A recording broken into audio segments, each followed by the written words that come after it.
Acho, does the Chase Claypool incident reflect poorly on Mike Tomlin? I do believe it reflects terribly. Now, that reflects terribly on Big Ben. I mean, take a little bit of accountability. You're a future Hall of Famer, leader at the quarterback position. Keep your guys in check as well. But I think this reflects terribly on Mike Tomlin. We have been led to believe that Mike Tomlin is the strict dad. But I'm starting to think he might be the cool uncle. So remember Bad Boys 1, 2, 3. You got Mike Lowry, Will Smith. You got Marcus Bennett. That's Martin Lawrence. See, I think Mike Tomlin got a little bit more Mike Lowry. Mike Lowry. Mike Lowry, we're led to believe. Let me hear. So I'm always reminded of this quote. It wasn't all of a sudden, it was subtle. What ended up as a flood started out as a puddle. Right now, the Steelers and their on-field and off-the-field issues have become a flood, but they started out as a puddle. Mike Tomlin just never put a stop to it. We can go back to 15, 16, 17, AB. Antonio Brown live streaming in the video in the locker room. I think it was Facebook Live back then. It wasn't even like IG Live wasn't even popping. MySpace. Facebook Live back then. We never put an end to it. That was after they had won a game to go to the AFC Championship game. They haven't been back since. Then from AB, you have Le'Veon Bell. Le'Veon Bell, he becomes a distraction, and Le'Veon decides to sit out the entirety of the season. Okay, we're done with Le'Veon. We're done with AB. In comes Juju.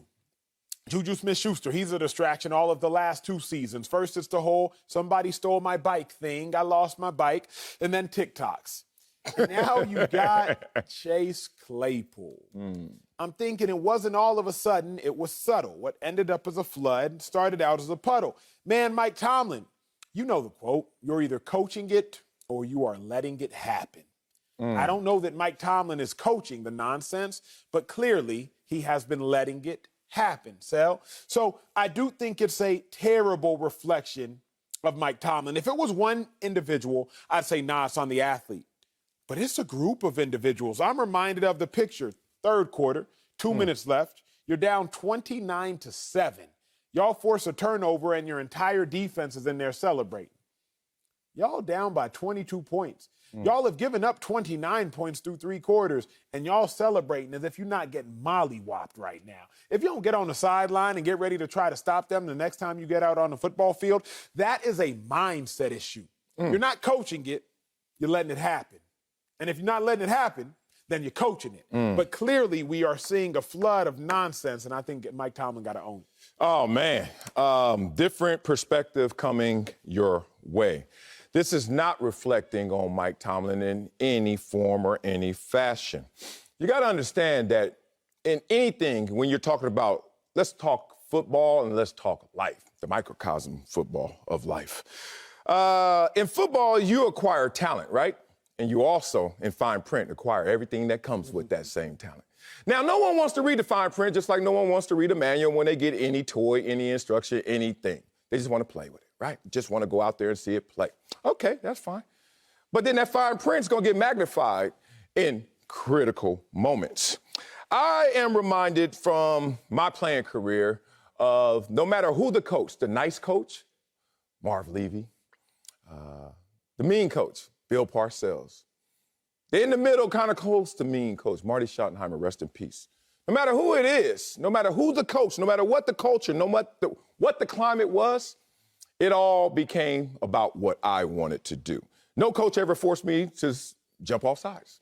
No coach ever forced me to commit that penalty, unnecessary roughness. And no coach ever stopped me from doing that, because ultimately I was accountable to me. And you know this because you played the game of football at the highest level. You can't blame the coach. You can't blame anybody else but yourself. And what do I have as merit to actually support what I'm saying? Evidence. Do you know that right now this team is the 26th ranked team in terms of penalties? Yeah. Do you know that they won a Super Bowl, 19th ranked? Do you know that the Seahawks won a Super Bowl, last ranked? Ravens won one, 31st ranked. Patriots, Bill Belichick, 27th ranked. It's not on the coach. The coach sets the tone. But you go up here, and I think we make it binary, and a lot of people run with this. If you're not coaching it, you're allowing it. Really? I have 3 kids, and this is where I want to bring it to life. And I used to be the one to be like, yo, you create the perfect environment for a kid, you're going to have a perfect kid. Oh, no, contraire, mon frere. Kids come out just like players are acquired. They're already hardwired. All you can try and do is navigate on the fringes, on the edges. You can change a little here, you can change a little there. The software. But the hardware, the hardwiring, it's already done. MJ is sensitive. Araya is tough. And Olivia is sweet. They are just built that way. Chase Claypool, there's already been articles written about him. They call it diva quotient.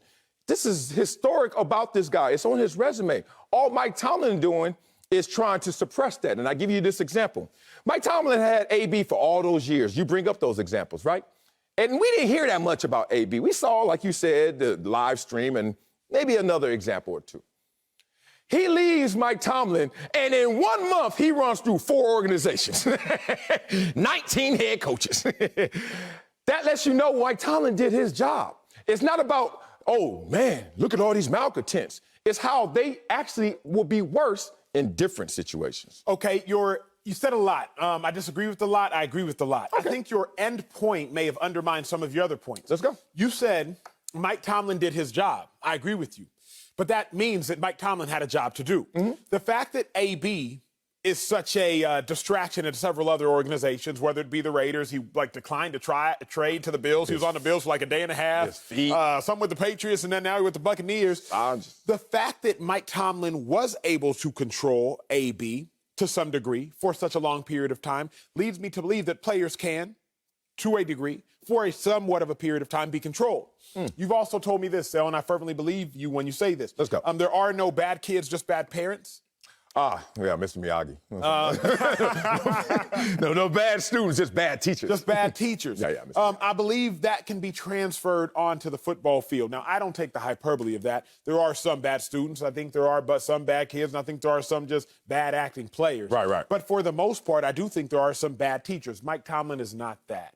But clearly there is a lack of universal respect for Mike Tomlin. Really? Even from Ben Roethlisberger. Really? To me, that's disrespectful, big dog. What? You, Ben Roethlisberger, you've been there for, 17 years now. You're going to go to the podium, and you're going to throw Mike Tomlin under the bus? How did he throw him under the bus? Give it to me. By saying that, it's not my job. I'm not responsible for that. Facts. But I don't think that's a fact. You've seen quarterback time after time, whether it be Aaron Rodgers, whether it be even Kyler Murray, whether it be Matthew Stafford, surely Tom Brady.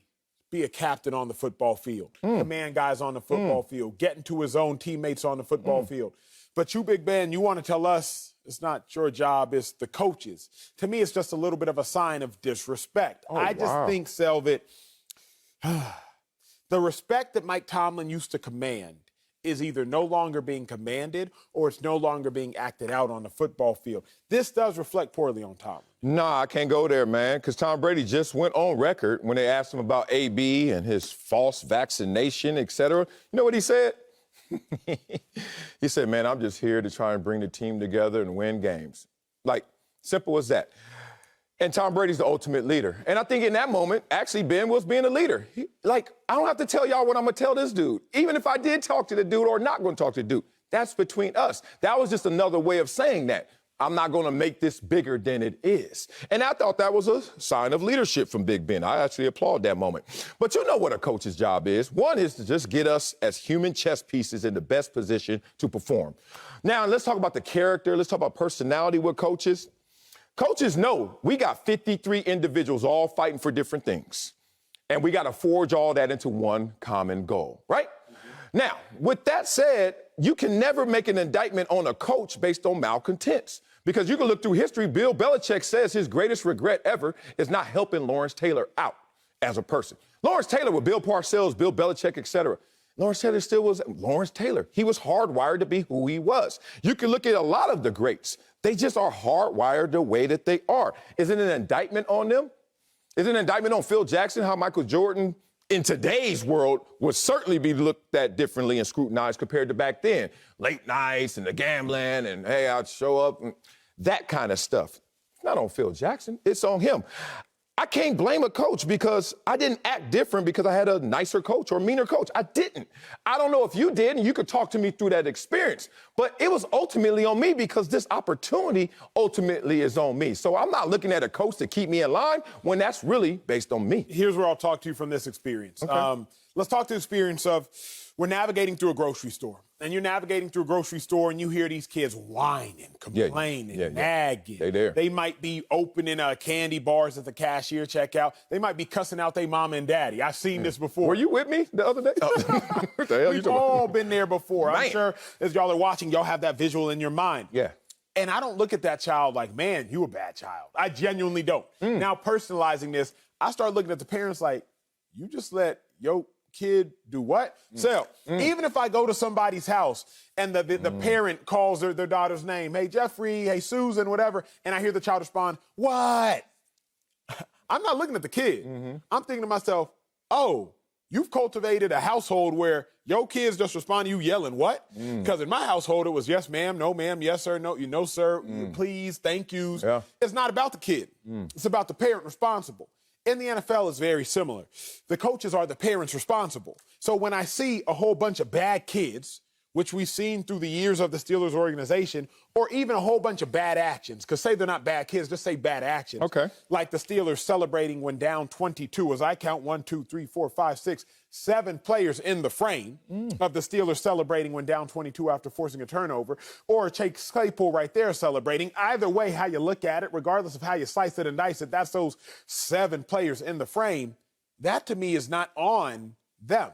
That's like that child in the grocery store who's throwing stuff. That's like that parent, that child in the house who's yelling what in response to the parents. That's on the parent, big dog. This one's on Mike Tomlin in this situation. Nah, man. One thing, I know you don't have any kids, so this is going to be me talking to you instead of with you. You create them, but you don't control them. Now, that's the thing about it. Like, you may think you are. Here's the thing. Me and my boy, we used to always talk about this, that you know that the prisons are full, but they're not all full with just bad adults from bad situations and bad kids that turn into bad adults. There's some bad parents and some good parents that got kids that's locked up. Now, a lot of people don't want to hear that. A lot of people don't want to talk about that. But nobody want to talk about their baby, right? But you know me, I can be one thou wow. I see it when I talk about my kids. I'm going to talk about my experience in football because I played with 6 Hall of Famers, and let's just say they weren't choir boys. And let's just say that the ultimate job was getting it done on the football field, and then you deal with what comes with that, right? We know we played in that era, we played in that game. We don't discuss that to the public because we got to protect the guilty. But when you look at teams that win Super Bowls being last in penalties, those are badass kids. They still win it all. When you look at the times that we know that we could get off mic, off camera, and start talking about names and numbers of people who were doing some crazy stuff and still getting it done on the field, is that on coach? Because coach can't control that. Coach is saying, look, all I need to do is funnel whatever energy you have and direct it towards positive performance. Everything else, I'm trying to mitigate. I'm trying to suppress. But in reality, it's ultimately on you. But I do think that's on Coach Sell. The difference is coaches will let it happen for the sake of winning.